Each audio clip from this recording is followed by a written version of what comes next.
السلام علیکم، آداب۔ آپ کا دوست، آپ کا خادم محمد علی حاضر خدمت ہے اس ایک سیریل باد قمر کے ایپیسوڈ 1 میں۔ یہ ایک جرنی ہے، ایک سرچ ہے، ایک تلاش ہے، ایک جستجو ہے سچائی کی، حقانیت کی، اس خودی کی جو اقبال کا فلسفہ ہے، اس راہ حق کی جسے ہم نے نام دیا ہے باد قمر، دا ونڈ آف وائنس کا۔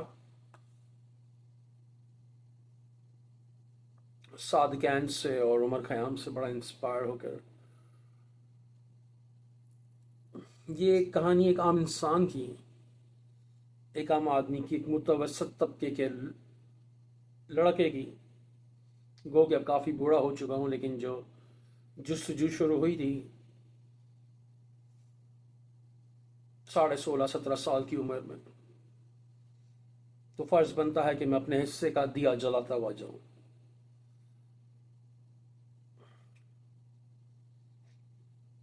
متوسط طبقے سے تعلق، ابا نے خاندان سے لڑ جھگڑ کے Irish convent school Saint Patrick's Karachi میں داخلہ کروا دیا۔ رہتے تھے اولڈ ٹاؤن کے اندر، جہاں کافی سارے بچوں کو سرکاری اسکول بھی میسر نہیں تھے گھریلو حالات کی وجہ سے۔ وہاں چونکہ upper middle class business family سے واسطہ تھا، دادا بہت امیر تھے، پھر ہجرت کر کے پاکستان آیا تو کافی نقصان کیا، تو پھر وہ بڑھتے گئے، اور ماشاءاللہ پھر کچھ عرصے کے بعد الحمدللہ، شکر اللہ، اللہ کی نعمتیں اور رحمتیں بڑھتی گئیں، پھر ہم اس جگہ پر آ گئے۔ لیکن اس درمیان کے فاصلے میں جب میری پیدائش ہوئی تو ہم متوسط طبقے میں شمار ہوتے تھے اور اس علاقے میں رہتے تھے۔ تو خیر، انگریزی اسکول میں تعلیمات لینے کے بعد، اسکولنگ کرنے کے بعد، پھر جب ہمارے ابا حضور نے 6 فٹ 3 انچ 2 انچ ان کا قد ہوتا تھا، اللہ ان کی مغفرت کرے، انہیں احسن مقام پر درجات عطا کرے، تو انہوں نے پھر مدرسے میں داخل کروایا۔ پھر اس طرح اسلامی تعلیمات کا جو سلسلہ تھا وہ شروع ہوا۔ تو جب ایک مرتبہ اس بندش اور زور اور زبردستی کے بعد اسلام کو سمجھنے کا سلسلہ شروع ہوا، تو ایک مرتبہ کہیں سے سن لیا کہ ایک نقطے نے بندے کو خدا سے جدا کر دیا، خدا سے جدا کر دیا۔ بس بھیا، شروع ہو گئی تلاش اس نقطے کی، خضوع و خشوع سے عبادتوں کا سلسلہ شروع ہو گیا۔ بڑے ہی بھاری بھاری الفاظوں سے ملاقات ہونے لگی، مثلا زمان مکان، خودی، تجلی، عالم برزخ، عالم ارواح، عالم ناسوت، عالم ملکوت، شریعت، طریقت، حقیقت، معرفت۔ انگریزی میں بھی 9 ڈائمینشنز، 11 سینسز، ریکی وغیرہ روزمرہ کی زندگی میں استعمال کرنے لگے، بولنے لگے، سمجھنے کی کوشش کرنے لگے، اور اپنی روزمرہ زندگی میں بے دریغ ان کا استعمال کرنا شروع کر دیا، اپنے آپ کو علامہ اقبال کا مرد مجاہد اور شاہین سمجھنے لگے۔ لیکن ہماری حقیقت دراصل اس زمانے میں، آج ہم اگر کہیں تو ایسی تھی جیسے پانی میں ڈوبے ہوئے پتھر کی، جو زبان اور لفاظی سے میٹھے پانی کے سوتے تو ابلتے تھے، مگر اس پتھر کی طرح اندر سے اور عمل سے جو اندر کی جو زمین تھی، جو روح کی زمین تھی، جو دل کی زمین تھی، وہ سوکھی اور بنجر پڑی تھی۔ یعنی پتھر کو پانی میں ڈبویا جائے تو اوپر سے تو گیلا ہوتا ہے لیکن اندر سے سوکھا ہوتا ہے۔ بالکل اسی طرح ہماری بھی یہی حالت تھی، مگر ہم تو اپنے زوم میں ایک انٹلیکچوئل آدمی کی طرح ایکٹ کرنے لگے، اور اسی دوران جنون بینڈ کا نزول بھی ہوتا ہے۔ جو کہ سڈنلی راک بینڈ سے صوفی بینڈ کی طرف ڈائیورٹ ہوتے ہیں، اور ہم ان سے بڑا انسپائر ہوتے ہیں، خاص کر کے سلمان احمد اور علی عظمت سے، اور ہم بھی ہر وقت جنون بینڈ کا اللہ ہو اور سیونی ہر وقت سننے لگے، اور لنڈا بازار سے ڈھونڈ ڈھانڈ کے علی عظمت کی طرح کرتیاں اور پھٹی ہوئی دو تین جینس کچھ دنوں میں خرید لی،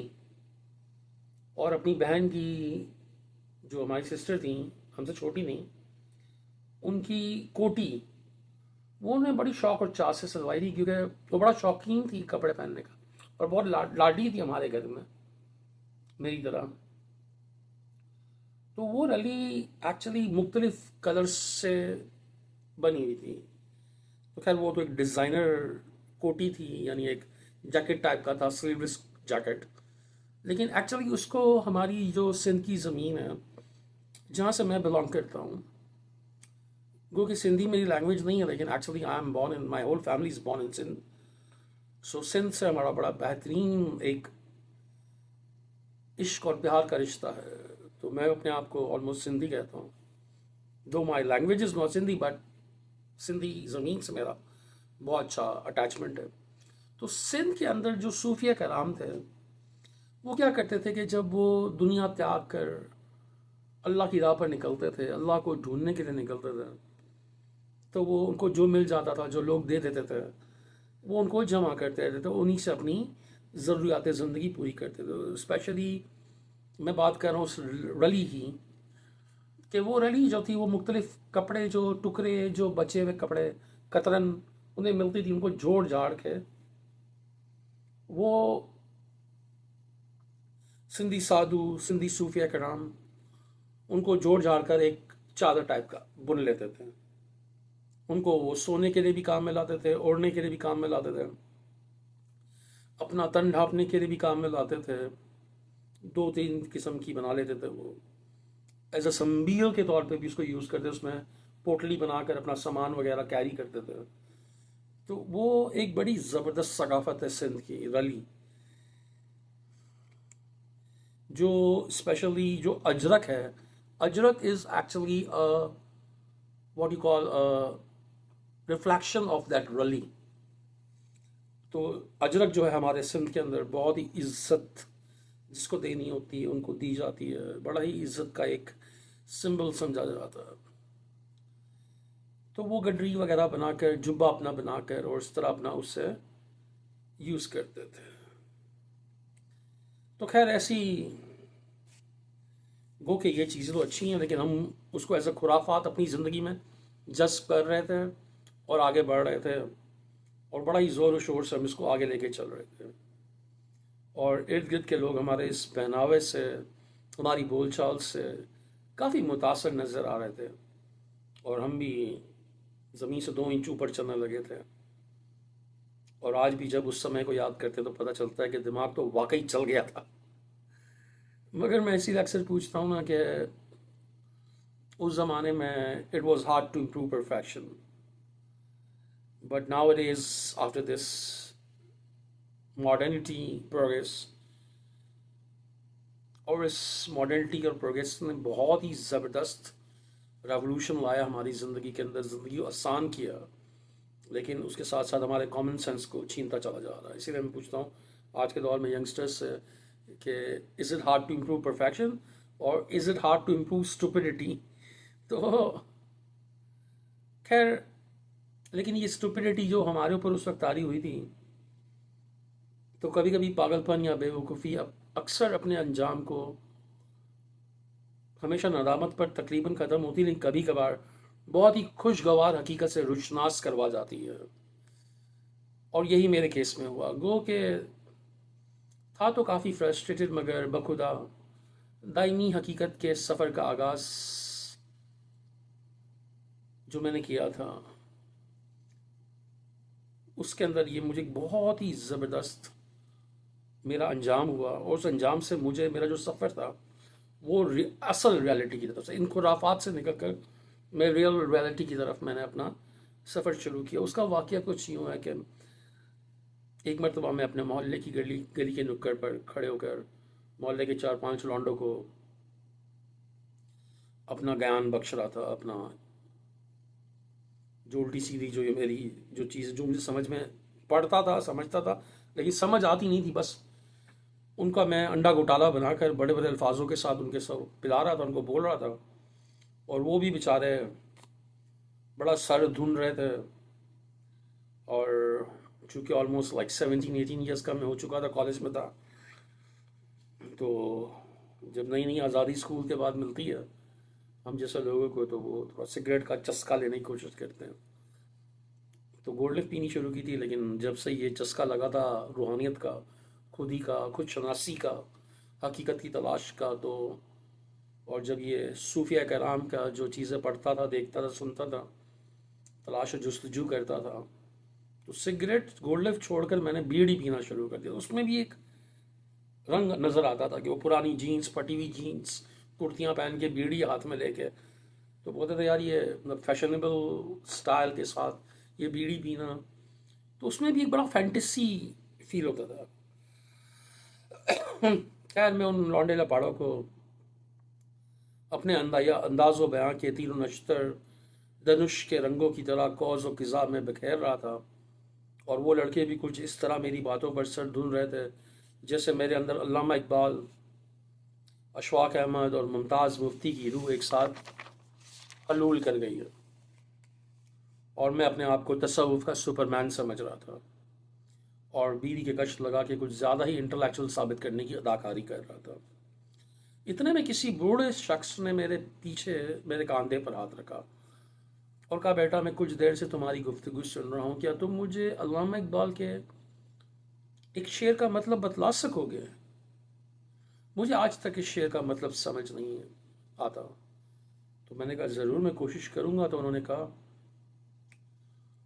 میں کافروں کا کافر، میں کافروں کا کافر، میرا خدا کافر ہے۔ ایک لمحے میں نے سوچا اور پلٹ کر ایک دوست کو کہا کہ ذرا ماچس دینا۔ جیسے ہی ماچس لے کر میں پیچھے مڑا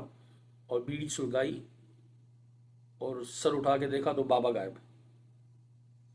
میں نے مڑ کے دوستوں سے کہا میرے پیچھے جو بابا کھڑے تھے، بڈھے چاچا، جس سے چند لمحے پہلے میں گفتگو کر رہا تھا، وہ کہاں گئے؟ تو انہوں نے کہا بھائی جان، کہ وہ سارے مجھے بھائی جان کہتے تھے، تو کہا بھائی جان آپ تو ہم سے باتیں کر رہے تھے، یہاں تو کوئی بوڑھا نہیں تھا۔ میں نے کہا ابھی تو انہوں نے مجھے ابھی شعر سنایا اور انہوں نے مجھ سے کچھ باتیں کی،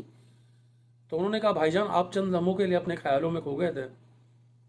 ہم نے سوچا کہ شاید آپ کچھ سوچ رہے ہیں، مگر یہاں تو کوئی بھی نہیں ہمارے علاوہ۔ میں سکتے کے عالم میں آ گیا، گھبرا گیا، کچھ نہیں سوچ رہا تھا، پریشان ہو گیا۔ خیر ان سے جان چھوڑائی اور جیسے تیسے گھر پہنچا اور بستر پر ڈھیر ہو گیا۔ یہ وقت ظہر اور عصر کے بیچ کا ٹائم تھا، اور جب بستر پہ گرا تو عصر کے قریب بخار نے آدھا پہنچا، جسم ایک دم تپ رہا تھا، اور آدھی بے ہوشی آدھے ہوش کے عالم میں سونے کی کوشش کر رہا تھا۔ خیر مغرب کے بعد کچھ وقت کے بعد آنکھ کھلی، وہ خوف اور وہ ہیجان، وہ ایک انزائٹی ٹائپ کی ایک بے چینی جو تھی وہ دماغ میں تھی، لیکن شکر کہ وہ نیند کی دیوی جب مہربان ہو گئی تو اس سے تھوڑا سکون ملا، گو کہ دماغ ابھی بھی معاوف تھا، لیکن خیر اٹھے اور اپنی قضا نماز پڑھی،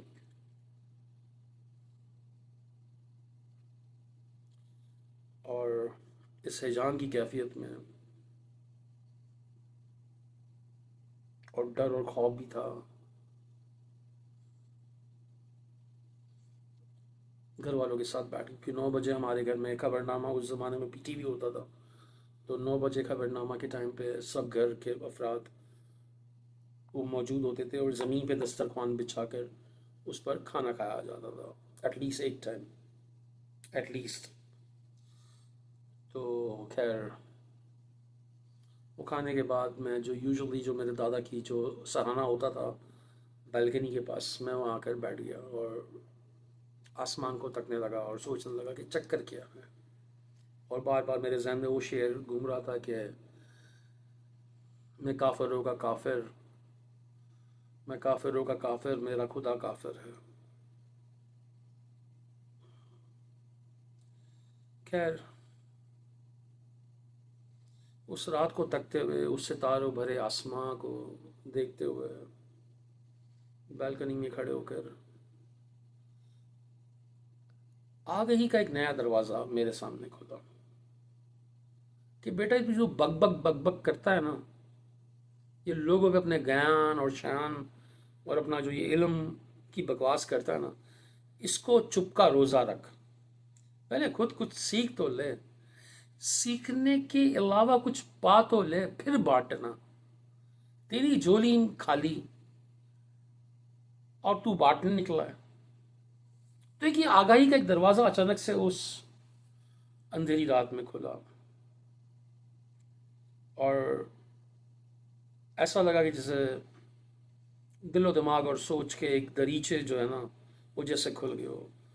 میری خودی کے ادراک کا اور آگاہی کے سفر کا اصل آغاز یہاں سے شروع ہوا. انٹرلیک کے دکھاوے کی بے وقوفی کا انجام ایک بہت ہی خوشگوار سفر کی صورت میں ہوا، اور اس میں سب سے پہلے تو شعر کے معنی ڈھونڈنا تھا. بظاہر تو یہ شعر ہی پورا کافرانہ لگ رہا تھا اور لگتا تھا کہ تجدید ایمان کے لیے پھر سے کلمے کی طرف رجوع کرنا پڑے گا، لیکن ٹھان لیا کہ اب تو سفر کروں گا، منہ کو بند رکھوں گا، چپ کا روزہ رکھوں گا اور جستجو اور تلاش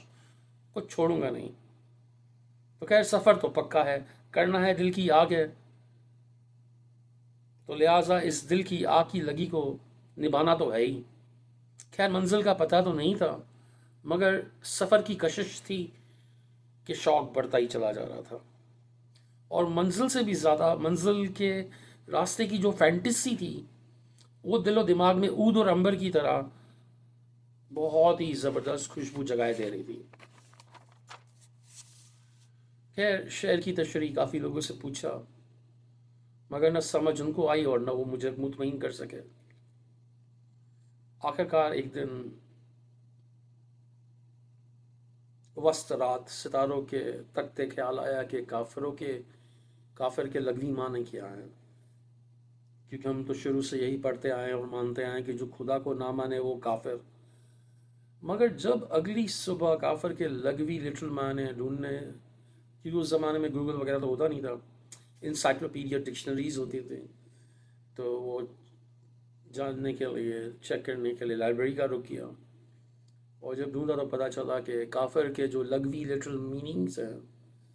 اس کا مطلب ہے رد کرنے والا. رد یعنی نہ ماننے والا، کس چیز کو نہ ماننے والا، یعنی نان بلیور. شاید آپ کو بات اب سمجھ میں آ گئی کہ شعر کا مطلب کیا ہے کہ نہ ماننے والا، نان بلیور.